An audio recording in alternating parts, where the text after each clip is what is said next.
Hello and welcome to the Limitless Podcast. This is Deanna here, your host. So honored to be with you today and excited that you have chosen to be with me. So, welcome back to part 2 of marriage. So, we're diving into more when it comes to marriage and relationships. So, everything that I'm going to talk to you about today you can use this in any relationship in your life, but specifically, I'm going to talk about marriage.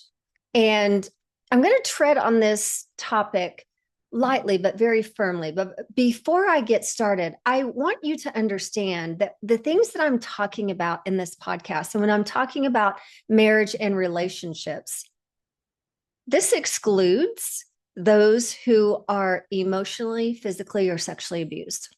Okay, so if that is something that is happening to you right now, this is not where you need to be. You need to seek help in a different place. And so if that is you and you don't know where to go, please reach out to me on my social media. It's just at Deanna Heron, and I will find you some help. So in today's podcast, I'm going to talk to you about where your power is, who has your power. And this is something that Mark and I have really been going through, really probably in the last 8 years or so, is really recognizing that we have given our partner power over us. And I give Mark power over me. He gives me power over him in different situations. And it causes a tremendous amount of frustration in your marriage. And anytime that you give your power away to anything, people, places, or things, you will notice that you are extremely frustrated in your life. So when it comes to marriage, we need to understand areas in which we give our power away. So if you ever wonder, why do I feel so drained? In my marriage, why do I feel like I have no energy? Why do I have no get up and go? And it's because you have given your power away to your spouse and you need to take it back. And I'm going to teach you how to do that. So see if you recognize this in your story with your spouse at any time. And I was so guilty of this when I first was married. I mean, my husband was my everything. And not that he's not my everything. I just don't give him my emotional state. So see if you can relate to this. I feel bad today because my husband did something mean to me. Or I feel upset today and I'm angry all day. My entire day was ruined because of what my husband said to me this morning. Or maybe it's something like, I feel so happy because my partner did something amazing today. He folded the laundry. I am so excited because my partner scheduled a date night and he never does that. That must mean I'm so important to him. When we are in that state, we have basically put our partner in charge of our emotions, of the way that we feel. And I want you to understand we all do that. We all do that. So this is where I'm going to tread lightly, but be very, very firm. This is victim mindset. When we give somebody else power over our day, power over our emotional state, we are saying that they are the cause of our troubles. You're the cause of my bad mood. You're the cause of my emotional state. And really what we're saying is if you could just change that behavior, if you could just change it to meet my needs, we would get along really, really good.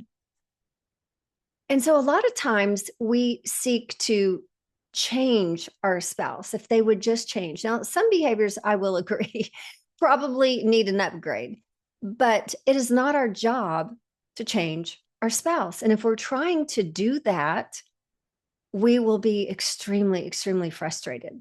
If we are constantly giving our power of our emotional state over to them, we will be extremely frustrated.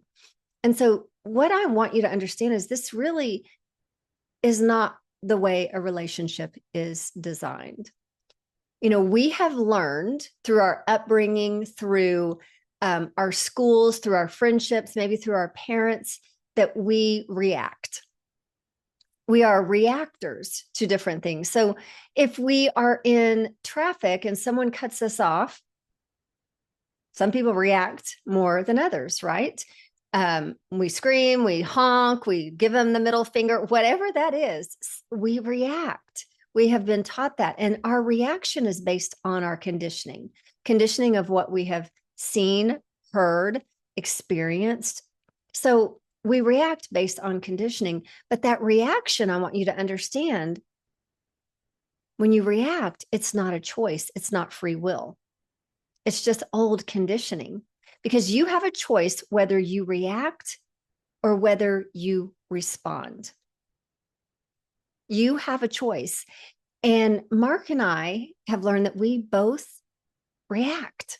We react to different situations in our marriage. We react to each other instead of responding. And responding is taking the time to listen to each other, take the time to understand, and take responsibility for our own part in the situation. And this is what I want to teach you, because you lead you. Your husband leads himself. And we're not here really to tell the other what their responsibility is. That's their part. So I want to talk to you mainly about how you can lead you. You are the author, you are the creator of your life.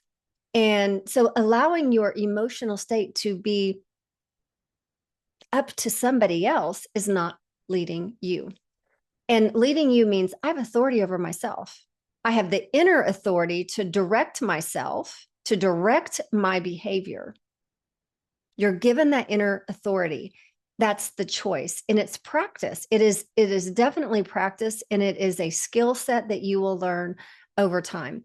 The game is really finding a way to have that inner authority with yourself and not to react in every relationship in your life. And I'm just going to tell you that you will have some people that will give you a heck of a lot more practice time than others. That is part of your learning and growing in the evolution of yourself. When we learn to be self-responsible and own our parts in our marriage and stop trying to change them, we will experience more peace, and the victim mentality will start to disappear. Okay. Instead of always feeling like they're doing something to us, we have to look at what's happening within me in this situation. What's happening within me instead of what they're doing to us. And when we understand what's happening in us, we can take a look and start to change that reaction and learn to respond. Leadership is not about getting people to do something. It really isn't. It's about leading ourselves. It's about learning that our relationships are to grow us to our highest potential. And we're learning to lead our emotions. We're learning to lead our emotions. That's one of the biggest things we are here to learn, is how to manage those emotions by responding instead of reacting. I'm not saying it's easy. Listen, it is one of the hardest, most difficult things I've had to learn, and I'm continuing to learn how to manage my emotions and to respond instead of reacting. And I want you to understand that your spouse is the catalyst to reveal the love that is your nature, is the catalyst. And like I said, some people will give us more practice on learning that than others. So they are a gift. Everyone who causes a reaction, you don't have to allow it to be that reaction. You can look at it as, what am I supposed to learn? What is my part? How can I grow through this? What is that story that is happening within me in this situation? Maybe I need to change that story, reframe that story, rewrite that story, and learn how to lead myself instead of reacting, responding.